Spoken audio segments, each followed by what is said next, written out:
आज से लगभग लाखों वर्ष पहले सत्य युग में जब ब्रह्मलोक में सभी देवताओं की सभा चल रही थी और उसका नेतृत्व स्वयं ब्रह्मदेव कर रहे थे, तो उस सभा में सभी देवताओं की सहमति से ब्रह्मदेव ने जब सूर्यदेव को कर्म राज्य का अधीश्वर बना दिया, तब सूर्यदेव काफी खुश हुए और खुद में गर्वित भी। और इसी गर्वित ने धीरे धीरे अभिमान का रूप ले लिया। और इसी अभिमान को करते करते एक दिन सूर्यदेव को बेहद जोरदार छींक आ गई। और यह कोई मामूली छींक न थी, क्योंकि इस छींक से एक बेहद शक्तिशाली असुर का जन्म हुआ। इसके बाद सूर्यदेव भी सोच में पड़ गए कि आखिर उन्हें छींक कैसे आ गई, जबकि देवताओं को इस प्रकार की कोई भी समस्या नहीं होती। फिर वह असुर सूर्यदेव को बिना एहसास दिलाए सूर्यलोक से बाहर निकलकर ब्रह्मांड के अंधेरे में भटकने लगा, जिसके बारे में शुक्राचार्य को आभास हो गया और वे तुरंत ही उसके समक्ष प्रकट हुए। फिर शुक्राचार्य ने उसके स्वभाव के अनुसार उसे एक नई पहचान दी और उसका नाम रखा अहंतासुर। साथ ही उसे एक नया लक्ष्य भी दिया, जिसके दौरान अहंतासुर को सैकड़ों वर्षों तक श्री गणेश की तपस्या करनी थी, जिसके लिए अहंतासुर सहमत हो गया और उसे शुक्राचार्य ने सब कुछ समझाकर पृथ्वी के ही एक शांत वन में तपस्या के लिए भेज दिया। जिसके बाद अहंतासुर श्री गणेश को प्रसन्न करने के लिए उनकी तपस्या में लिप्त हो गया और फिर तपस्या करते करते सैकड़ों वर्ष बीतने लगे, पर फिर भी श्री गणेश प्रकट न हुए। जिसके बाद अपने गुफा में बैठे शुक्राचार्य काफी चिंतित होने लगे। जिसके बाद शुक्राचार्य ने महादेव का ध्यान किया और महादेव को सारी बात बताई। फिर महादेव ने शुक्राचार्य को सही समय आने तक प्रतीक्षा करने का सुझाव दिया। जिसके बाद शुक्राचार्य निश्चिंत हो गए और समय यूं ही बीतता गया। फिर सैकड़ों वर्ष की जगह लगभग 1000 वर्ष बीत गए, लेकिन अहंतासुर विचलित न हुआ और यूं ही तपस्या में लीन रहा। और आखिर में वो दिन आ ही गया जब श्री गणेश अहंतासुर से प्रसन्न होकर प्रकट हुए।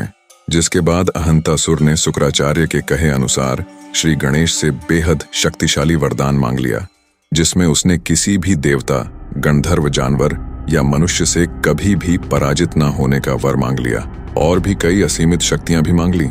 जिसके जवाब में श्री गणेश ने अहंतासुर को खुद श्री गणेश के सिवाय किसी और से न हारने का वर दे दिया और कहा तथास्तु। इतना कहकर श्री गणेश अंतर्धान हो गए। जिसके बाद अहंतासुर खुशी के मारे ठहाके लगाने लगा और फिर उसने अपने अर्जित वरदान को वहीं जांचना शुरू कर दिया, जिन्हें देख उसकी आंखें वहीं फटी की फटी रह गईं। इसके बाद अहंतासुर असुरों के गुरु शुक्राचार्य के सम्मुख प्रकट हुआ और उन्हें सारी बात बताई। जिसके बाद शुक्राचार्य ने अहंतासुर को पूरे ब्रह्मांड में सबसे शक्तिशाली असुर होने के कारण उसे पूरे ब्रह्मांड में असुरों के राजा के रूप में नियुक्त कर दिया। इसके बाद अहंतासुर के हाथों ब्रह्मांड की पूरी आसुरी सेना आ चुकी थी। साथ ही उसके पास पहले से ही श्री गणेश से प्राप्त असीमित शक्तियां भी मौजूद थीं, जिसका फायदा उठाकर अहंतासुर ने धीरे धीरे गुरु शुक्राचार्य के कहे अनुसार पूरे ब्रह्मांड के कोने कोने में जाकर सभी लोकों में आक्रमण कर असुर साम्राज्य का विस्तार करना शुरू कर दिया। उसने तमाम देवताओं और गंधर्वों को भी आसानी से हराकर उनके लोकों में आसुरी साम्राज्य स्थापित कर दिया। ऐसे ही आसुरी साम्राज्य का विस्तार करते करते समय गुजरता गया और समय के अनुसार अहंतासुर और भी ज्यादा ताकतवर बनता गया। साथ ही उसका अभिमान भी बढ़ता गया और एक दिन उसने स्वर्ग लोक पे भी आक्रमण कर सभी देवताओं को एक साथ में परास्त कर दिया। जिसके बाद सभी देवता अहंतासुर के डर से स्वर्ग से भागने पर मजबूर हो गए और फिर अहंतासुर ने स्वर्ग लोक को भी अपने अधीन कर लिया।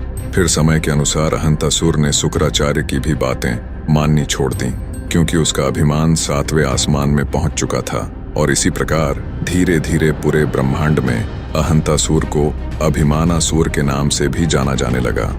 और उस समय पूरा ब्रह्मांड अभिमानासुर के नाम मात्र से ही कांप उठता था। अभिमानासुर यानी कि अहंतासुर ने ऋषि मुनियों को भी त्राही त्राही करने पर मजबूर कर दिया। उसने पृथ्वी को भी नहीं बख्शा। देवता भी अभिमानासुर के डर से पूरे ब्रह्मांड में छिप छिप कर रहने लगे थे। हर जगह सिर्फ अभिमानासुर का ही डंका बजने लगा था। अभिमानासुर ने पूरे ब्रह्मांड में त्रिदेव समेत सभी देवी देवताओं के पूजा पाठ को भी बंद करवा दिया था। यहाँ तक कि वह श्री गणेश की भी पूजा पाठ न होने देता और जो उसकी बात न मानता उसे मृत्यु के घाट उतार दिया जाता। अभिमानासुर का अभिमान अपने चरम सीमा तक पहुंच चुका था और फिर यहाँ सभी देवता, गंधर्व और ऋषि मुनि थक हार कर त्रिदेवों के पास गए और उन्हें सारी बातें बताई। जिसके बाद त्रिदेवों ने देवताओं, गंधर्वों और ऋषि मुनियों को श्री गणेश का ध्यान करने का सुझाव दिया। इसके बाद समस्त देवता समेत गंधर्व और ऋषि मुनि पृथ्वी के एक शांत वातावरण में जाकर श्री गणेश की आराधना करने लगे। फिर कई वर्षों तक आराधना करने के बाद श्री गणेश प्रकट हुए, जिसके बाद सभी ने श्री गणेश को अभिमानासुर के दुष्कर्मों के बारे में बताया और उसे दंडित करने के लिए प्रार्थना करने लगे। फिर श्री गणेश ने सभी देवता, गंधर्व और ऋषियों को अभिमानासुर को दंडित करने का आश्वासन दिया, जिससे कि सभी निश्चिंत हो गए। फिर श्री गणेश ने अभिमानासुर को स्वप्न में आकर दर्शन भी दिए और उसे समझाया भी, लेकिन इसके बावजूद भी अभिमानासुर ने अपने अत्याचार को पूरे ब्रह्मांड में यूं ही जारी रखा। जिसके बाद श्री गणेश के अंदर एक क्रोध जगा और उस भयंकर क्रोध में श्री गणेश ने विकराल धूम्रकेतु अवतार ले लिया और फिर वे निकल पड़े अभिमानासुर का अभिमान तोड़ने। जब अभिमानासुर बचे खुचे ब्रह्मांड के राज्यों पर विजय प्राप्ति का षड्यंत्र रच रहा था, तभी वहां अभिमानासुर को कुछ गड़बड़ होने का एहसास होने लगा, क्योंकि उसका पूरा असुर लोक कांपने लगा था, जैसे कि कोई भूकंप आ गया हो। इसके बाद वहां धूम्रकेतु अवतार का आगमन हो गया, जिसे देख सभी असुर थड़ थड़ कांपने लगे और अभिमानासुर तो जैसे बौखला उठा। यह देख अभिमानासुर हक्का बक्का हो गया। वह श्री गणेश को इस अवतार में देख समझ गया कि बिना युद्ध के और कोई बचने का रास्ता नहीं है।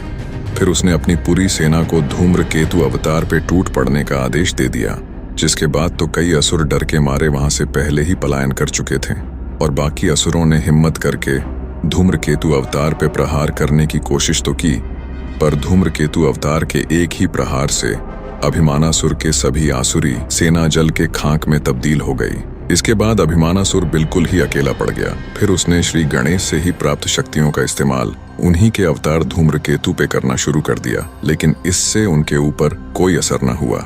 इससे पहले कि धूम्रकेतु अवतार अपनी तरफ से कोई वार करते, अभिमानासुर श्री गणेश का नाम लेते हुए धूम्रकेतु अवतार के चरणों में जा गिरा और गिड़गिड़ाने लगा।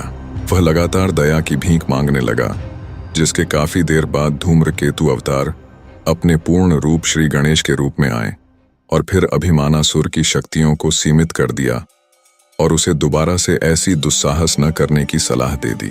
और फिर श्री गणेश ने अभिमानासुर को सीधे पृथ्वी के पाताल लोक में जाने की आज्ञा दी, जिसके बाद अभिमानासुर श्री गणेश की बात मानते हुए सीधा पाताल लोक को प्रस्थान कर गया। यह देख सभी देवता समेत गंधर्व और ऋषि मुनि श्री गणेश से काफी प्रसन्न हुए। इसके बाद पूरा ब्रह्मांड अभिमानासुर के आतंक से मुक्त हुआ और सभी चैन भरी सांस लेने लगे। और फिर श्री गणेश सभी देवताओं समेत गंधर्वों और ऋषि मुनियों को अभिवादन कर कैलाश को लौट गए। तो ये था धूम्रकेतु अवतार का पूरा इतिहास। तो यदि आपको ये वीडियो पसंद आई हो तो एक लाइक जरूर करें और साथ ही भक्तिवुड चैनल को सब्सक्राइब भी।